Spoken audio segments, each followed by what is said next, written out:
নমস্কার, আমরা এসেছি শ্যামবাজার নাট্যচর্চা কেন্দ্র আপনাদের কাছে আমাদের একটা ছোট্ট নাটক নিয়ে। আমাদের থিয়েটার জগতের একটি প্রতিষ্ঠান ন্যাশনাল স্কুল অব ড্রামা, তারা নাট্য উৎসব করছে। সেই নাট্য উৎসবে আমাদেরও সুযোগ দিয়েছে থিয়েটার করার। তারা 25 বছর করছে ভারত রঙ্গ মহোৎসব। তো আমাদের আজকের নাটক পঞ্চম বেদম।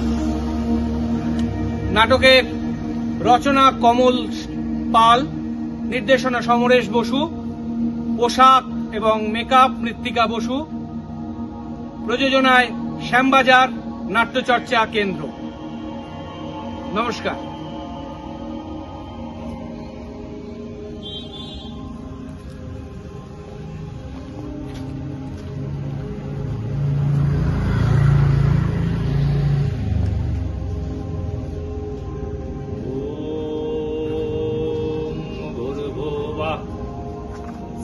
तत्सत्तविदु त्रयीणां भर्गदेवस्य धीमहि धियो यो नः प्रचोदयात्।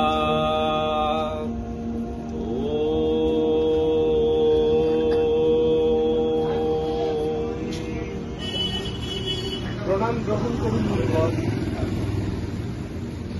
আপনারা আমার স্নেহ বর্ষিত হোক আপনাদের উপর। কি ব্যাপার, হঠাৎ একযোগে একসাথে সবাই এখানে উপস্থিত হয়েছেন? মণিবর, আপনার নাট্যশাস্ত্র রচনার পর থেকে আমাদের সকলের মনে নানা প্রশ্ন উদিত হয়েছে। সেই প্রশ্নের উত্তর পেতেই আপনার কাছে আসা। প্রশ্ন? বাহ, কি এমন প্রশ্ন আপনাদের মধ্যে উদিত হয়েছে?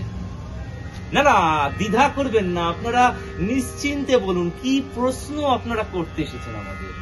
মণিবর, নাট্যশাস্ত্রের আসল উৎস কোথায় এবং এর দিশাই বা কি? বাহ, চমৎকার একটি প্রশ্ন। নাট্যশাস্ত্র আসলে নাটক কিন্তু কোনো বিনোদন নয়, এটা হচ্ছে জীবন দর্শন।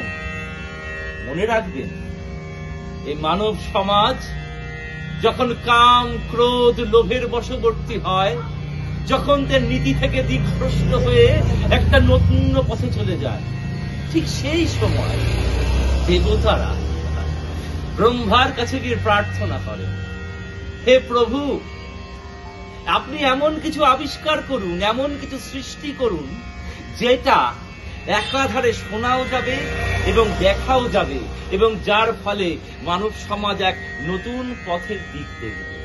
তখনই সৃষ্টি হয় এই নাট্যশাস্ত্র। কিন্তু মুনিবর, আমাদের আদি চতুর্বেদ তো জ্ঞানের ভান্ডার, সেখানেই তো জগতের সকল রহস্য লুকিয়ে রয়েছে। তাহলে আবার কেন নতুন এক বেদের প্রয়োজন হলো? আপনার কথার যথেষ্ট যুক্তি আছে জ্যোতিষী। দেখুন, প্রয়োজন কেন হলো সেটা বোঝার আগে বুঝতে হবে বেদ কিন্তু সকলে বুঝতে পারছে না। সেটাকে সহজ সরল করে তোলার জন্য তৈরি হলো এই নাট্যশাস্ত্র। চারি বেদের চতুর্বেদের যে নির্যাস, সেই নির্যাসকে একত্রিত করে তৈরি হয়েছে আমাদের এই নাট্যশাস্ত্র। 4টি বেদের নির্যাস? হ্যাঁ। বাহ, হে মুনিবর, আপনি যদি এই বিষয়ে আমাদের বিশদ বলেন তাহলে বড়ই কৃতজ্ঞ হই। বেশ, আপনারা নিশ্চয়ই কম বেশি অধ্যয়ন করেছেন আমাদের 4টি বেদ। হ্যাঁ। আমাদের 4টি বেদের প্রথম বেদের নাম কি? ঋগ্বেদ। ঋগ্বেদ। এই ঋগ্বেদ থেকে আমরা কি পাঠ করি? পাঠ শিখি। তারপরে আমরা কি বেদ পেয়েছি? সামবেদ। সামবেদ।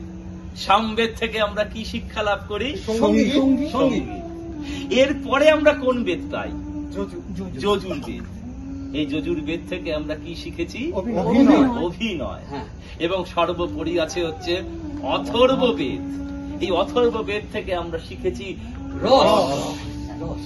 একটা কথা মনে রাখবেন, এর মধ্যে এই 4টে বিষয়, 4টে উপাদান একত্রিত করে তৈরি হয়েছে আমাদের এই নাট্যবেদ। বাহ, চমৎকারের উত্তর।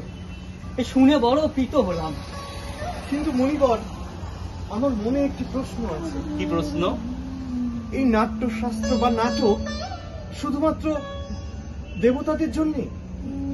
না না না না না না, ঘটনা হলো যখন নাট্যশাস্ত্র তৈরি হলো এবং সেটা যখন দেবতাদের মধ্যে সঞ্চারিত হলো, সে খবর পেয়ে দানবগণ প্রচন্ড ক্রোধিত হয়ে উঠল এবং তারা সরাসরি চলে গেল প্রজাপতি ব্রহ্মার কাছে।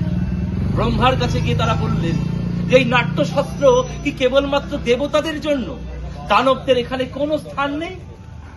তখন ব্রহ্মা বললেন, না, জাত ভিন দেবের শাস্ত্র, যে কোনো শাস্ত্র মতে দানব, মানব এবং রাক্ষস পর্যন্ত সকলে পর্যন্ত এটা আস্বাদন করতে পারে।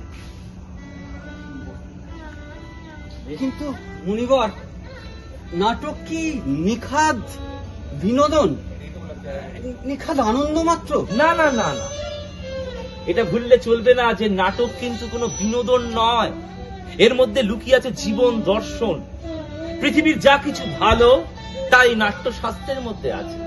আমাদের মঙ্গল করার জন্য, সত্যকে উপলব্ধি করার জন্য এই নাট্যশাস্ত্র অধ্যয়ন করা একান্ত দরকার। আপনার কথা অনুযায়ী এই বিশ্ব সংসারে যা কিছু ভালো আছে সবই নাটকে আছে। আপনি সঠিক অনুধাবন করেছেন। এই নাট্যশাস্ত্র সকল কলার মিলনস্থল এবং সকল কলার উৎস। তাহলে মুনিবর, এটা তো সত্যি খুবই গুরুত্বপূর্ণ বিষয়। আমার তো সবার এই বিষয়টা নিয়ে ভাবা উচিত, তাই না? কিন্তু মুনিবর, আমাদের সমাজে নাট্যশাস্ত্রকে গুরুত্ব দেওয়া হয় না কেন? কেন নাট্য অভিনেতাদের যথাযোগ্য সম্মান এবং সহায়তা করা হয় না? আপনার কথায় যথার্থতা আছে, কিন্তু এটা তো ভুললে চলবে না যে নাট্য শিল্পী যারা আছেন তারা কিন্তু নীতি নির্ধারক নন, নীতি নির্ধারণ করবেন অন্য কেউ। কিন্তু আমরা কি করতে পারি? আমরা এই নীতি নির্ধারককে বুঝিয়ে দিতে পারি যে কোনটা সত্য, কোনটা মিথ্যা, কোনটা সততা, কোনটা অসততা। এই নাটকের মধ্যে এই শক্তি আছে, এই নাট্য শিল্পীদের মধ্যে সে শক্তি আছে এই পৃথিবীকে জাগিয়ে তোলা। সত্য বচন মুনিবর, শিল্প এবং শিল্পীর যারা কদর করে না, সেই রকম সমাজ পশু সমাজে রূপান্তরিত হয়। ঠিকই বলেছেন। তবে আমি বিশ্বাস করি বর্তমান এবং ভবিষ্যতে এই পৃথিবী সকল কলার মতো এই নাট্য কলাকেও যথেষ্ট সম্মান করবেন। তাই তো এর আর একটা নাম পঞ্চবেদ। জয় হোক পঞ্চম বেদের, জয় হোক, জয় হোক। ভরত মুনির জয় হোক, জয় হোক নাট্যশাস্ত্রের, জয় হোক, জয় হোক।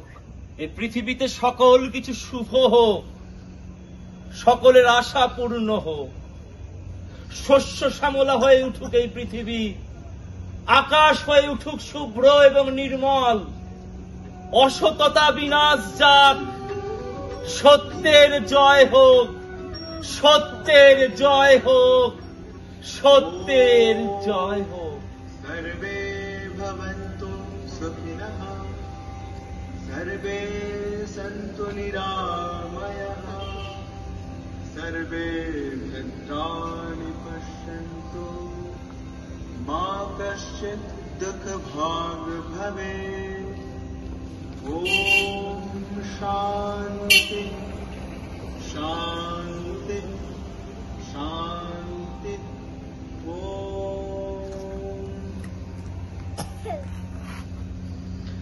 আমাদের নাটক পঞ্চম বেদম এখানেই শেষ হলো। আপনারা যারা উপস্থিত তাদের সকলকে প্রণাম জানিয়ে আমরা আমাদের নাটক শেষ করছি। নমস্কার।